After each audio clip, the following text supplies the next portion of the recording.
Olá, investidor! Seja mais uma vez bem-vindo ao InfoMoney na Bolsa, o seu giro diário de notícias com tudo que você precisa saber para operar no mercado nessa segunda-feira. Hoje, segunda-feira, dia 11 de julho de 2016, já são 10 horas e 10 minutos, então antes de passar pelas notícias, já vou passar pelas cotações do mercado que amanhece nessa semana em alta, seguindo o forte ganho que a gente teve na sexta-feira, bolsa fechando na máxima do dia, maior fechamento desde maio, voltando a operar acima dos 53 mil pontos, tudo lindo e maravilhoso, e essa segunda-feira continua da mesma forma. Nesse momento, 10 horas e 10 minutos, o Ibovespa sobe 0,89% a 53.613 pontos. O dólar futuro, por sua vez, opera praticamente estável, alta de 0,02% a 3,319, enquanto os contratos futuros de DI mostram um movimento praticamente estável também. O DI janeiro 17 caiu 1 ponto, 2 pontos na verdade, 13,88, e o DI janeiro 21, DI mais longo, cai um pouquinho mais, cai de 12,07 para 12,03, mas queda entre 2 a 5 pontos no máximo. Mercado de DI mais comportado. Queria falar de Estácio, mas Estácio está em leilão. Estácio teve notícia muito importante dela no fim de semana, né? O mercado já deve precificar uma bela de uma alta, né? Fazendo uma conta aqui de padeiro, o papel fechou a 16,62. E no preço de leilão está 17,70. Então a gente pode assumir aí uma alta de quase 10%, aí entre 5% e 8%, para as ações da Estácio no preço atual, né? A Croton, que já abriu, sobe 2% nesse pregão. Por que estamos falando das duas? Porque finalmente vai sair a fusão Croton-Estácio, né? Veio com uma sequência de fatos relevantes desde sexta-feira. Primeiramente, a Croton elevou a oferta, manteve a mesma relação de troca, até pegar o número exato aqui. A relação de troca foi mantida no 1,281 ação da Croton para cada ação da Estácio, mas eles elevaram a proposta de dividendos para 700 milhões. Com isso, a relação de troca subiu para 1,32, somando ação mais dividendo. Além da melhor oferta, o Shahin Zaher, né, um dos acionistas controladores da Estácio, que estava sendo o cara mais reticente à fusão com a Croton, né, ele escreveu uma carta anunciando que está desistindo da ideia de fazer uma OPA pela Estácio para barrar com isso a Croton, abrindo espaço para que o negócio seja concretizado. Não, nem tudo são flores, né? Primeiramente vai ter o CAD, obviamente vai ter uma necessidade de venda de ativos para se adequar, para evitar a concentração de mercado, mas a notícia deve reverberar no mercado e acabou de abrir. Nesse momento acaba de abrir Estácio em primeira mão. Para você que não tem home broker, já pode saber que a ação está subindo 5,90%, cotada a R$ 17,60. Para quem carteirou a ação da Estácio nesse mês de julho, fez um belo investimento, um papel que eu não gosto de comprar muito rumor, mas é um papel que tinha uma grande expectativa do acordo sair e o papel acabou andando bastante, né? Acho que o acordo saiu muito mais rápido do que imaginavam, né? Nesse mês de julho, dá uma olhada aqui na Estácio, o papel no mês de julho tá, mesmo com essa alta, tá subindo só 4,60, mas nos últimos 30 dias subindo 15% e no ano alta de 31%, Estácio ganhando bastante nesse ano de 2016, passado aquele 2015 terrível para o setor educacional. Bom, vamos passar pelo noticiário. A semana começa positiva nos mercados, principalmente pela vitória do partido do primeiro-ministro japonês Shinzo Abe. O Shinzo Abe acabou sendo o grande vencedor das eleições do país, após sua coalizão ser vitoriosa nesse domingo na eleição para a Câmara Alta do Parlamento. Após a vitória, o premier afirmou que instruirá o ministro da Economia, Nobuteru Ishihara, a começar a trabalhar na elaboração de um pacote de estímulo fiscal que deve ser bem agressivo. Já se fala de um valor entre 100 trilhões a 200 trilhões de ienes, pacote de estímulo para a economia japonesa. A expectativa é que o plano seja elaborado até o início de agosto e vá à votação no fim de setembro, quando o parlamento retomará as atividades. Ainda na Ásia, a China deve adotar estímulos, principalmente após os dados de inflação do país mostrarem que o índice de preço cresceu num ritmo mais lento desde janeiro, enquanto os preços ao produtor seguiram em queda, reforçando assim a tese de que podemos ver estímulos no gigante asiático. Isso tudo acaba sendo bom para um país exportador de commodity como nossa terrinha aqui. Vamos dar uma olhada então se Vale já começa a reagir ao noticiário favorável. maior alta é Estácio, segunda maior alta CEMIG, vou falar de CEMIG também, tem notícia importante de CEMIG. Aí já vem o time commodities, né? CSN, Metalúrgica Gerdau, Bradespar, Gerdau, Vale 3, Vale 5, todas subindo entre 2 e 3,20%. É o rally das commodities seguindo a possibilidade de novos estímulos na Ásia. Aqui no Brasil, vou destacar rapidamente os eventos da semana. A gente tem a sucessão do Eduardo Cunha, né? Com o aval do governo Temer, deputados fecharam um acordo para antecipar para quarta-feira, dia 13, à noite, a eleição do novo presidente da Câmara dos Deputados após a renúncia de Eduardo Cunha. O acerto ainda precisa ser referendado hoje em reunião da mesa diretora da Casa. Além disso, nesse fim de semana tivemos uma série de entrevistas importantes, né? Primeiramente, o Meirelles falou no Estadão.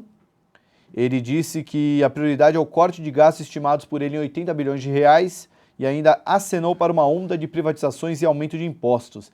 Ele também disse que o governo pretende vender participações acionárias que o BNDES possui em empresas privadas. Então fique de olho, a gente já fez uma matéria muito tempo atrás, quem entrar lá no meu blog, Investidor de Sucesso, vai encontrar as ações que podem ser impactadas por uma saída do BNDES do mercado.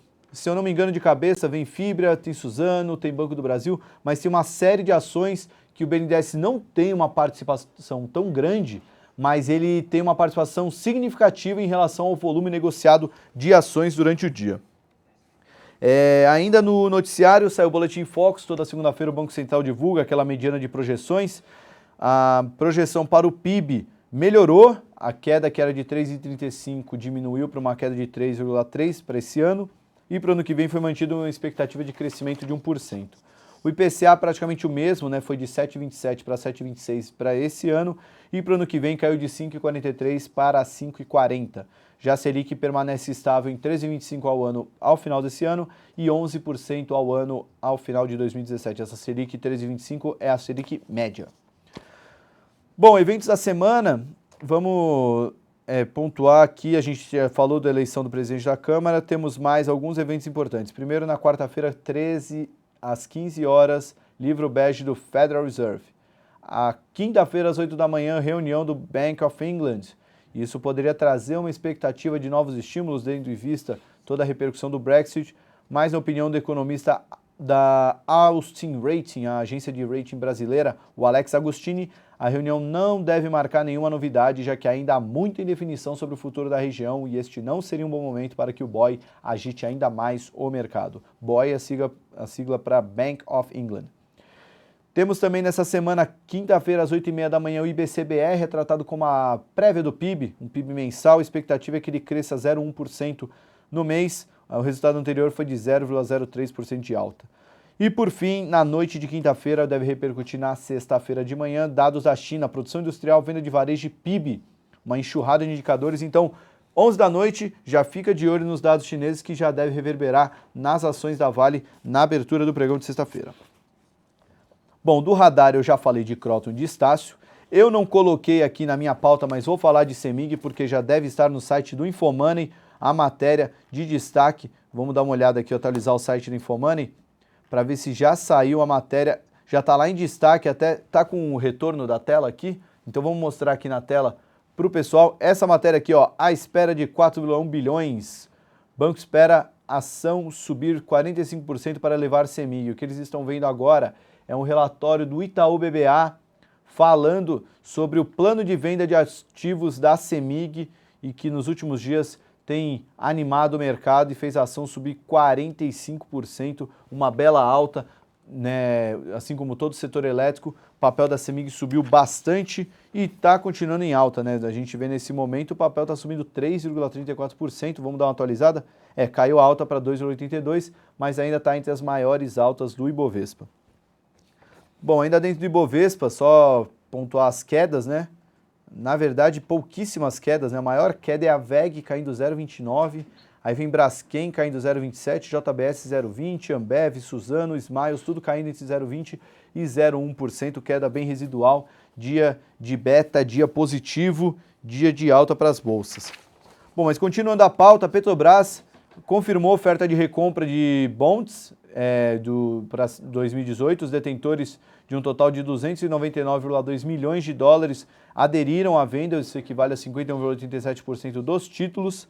Ela também informou a produção de petróleo em junho, somou 2,90 milhões de barris de óleo equivalente por dia, uma alta de 2% na comparação mensal. De Kroton Estácio a gente já falou, só vale a pena alguns dados interessantes, né? A fusão vai dar uma origem a uma gigante de educação com 1 milhão e 600 mil alunos, 8 bilhões de reais de faturamento e pouco mais de 20% do mercado de educação do ensino superior no Brasil. Usiminas, segundo o Estadão, a companhia japonesa Nippon Steel, que é uma das controladoras da Usiminas, ao lado do grupo ítalo-argentino Ternium Tecnit, entrou na quinta-feira com um agravo de instrumento na Justiça de Minas Gerais, pedindo que o interventor assuma a presidência executiva da siderúrgica mineira no lugar de Sérgio Leite. Passando agora para a Vale, 8 meses após o rompimento da barragem em Mariana, né, da Samarco, que é a joint venture da Vale com a BHP, técnicos do IBAMA apontam para o risco à segurança da estrutura da usina hidrelétrica Risoleta Neves, segundo informações do Valor Econômico. O temor é que, com um período de chuvas esperado a partir de outubro, o volume de lama e rejeito de minério de ferro que está no lago da hidrelétrica aumente a tal ponto que derrube a usina. Mais um risco para a Vale, mesmo assim o papel reage positivamente hoje ao rally das commodities, mas é um risco a mais para a Vale e, obviamente, para a população que mora no entorno da Risoleta Neves. Embraer informou nesta segunda-feira a entrega de 26 jatos para o mercado de aviação comercial e o mesmo número de unidades de aviação executiva ao longo do segundo trimestre de 2016. Foram 23 jatos leves e 3 jatos grandes. Com isso, ela totaliza 21,9 bilhões de dólares de carteira para entrega, né, o backlog. Eletrobras apresentou uma nova proposta aos sindicatos relativa ao acordo coletivo do trabalho, com o objetivo de reabrir o canal de negociação com as centrais sindicais e evitar uma nova greve na categoria nessa semana. Vamos ver mais notícias aqui, mais notícias. Quero destacar, as principais delas já estão lá no radar, eu queria só destacar da Saraiva, como última notícia do radar aqui, mais um caso de briga societária no mercado brasileiro, né? A Saraiva convocou uma assembleia para o dia 25 de julho para discutir a retirada do acionista Mu Hak-yu, que é do fundo GWI. Ele está no cargo de conselheiro da empresa, eles querem tirá-lo, assim como a destituição da Ana Recarte do Conselho Fiscal. No documento entregue à CVM, a Saraiva afirma que o Mu Hak-yu é um conhecido investidor com histórico de atuações desastrosa no mercado de capitais brasileiro, citando prejuízos causados à Marfrig e à corretora Socopa. Isso, para quem não se lembra, lá em 2010, 2011, a GWI, Marfrig e Socopa protagonizaram uma série de prejuízos, um movimento muito drástico, com operações de derivativo que a GWI acabou fazendo com a Marfrig e gerou uma série de dor de cabeças que, obviamente, para o minoritário foi muito pior. Bom, no mais, a pauta da TV é isso, mas hoje eu já quero deixar um convite especial. Hoje não tem Comprar ou Vender, então o programa que acontece toda segunda-feira, 12h40 da tarde, não vai acontecer hoje, porque faremos um especial de opções. Vamos trazer aqui Luiz Fernando Roxo, cara que está no mercado há 19 anos, acompanhando opções há mais de 15 anos, é um dos especialistas de opções, está com um projeto muito legal aqui no Infomani, inclusive deu muito sucesso de audiência o vídeo dele explicando a estratégia de comprar opções no pozinho, né, que é naquele preço que está praticamente virando pó a opção.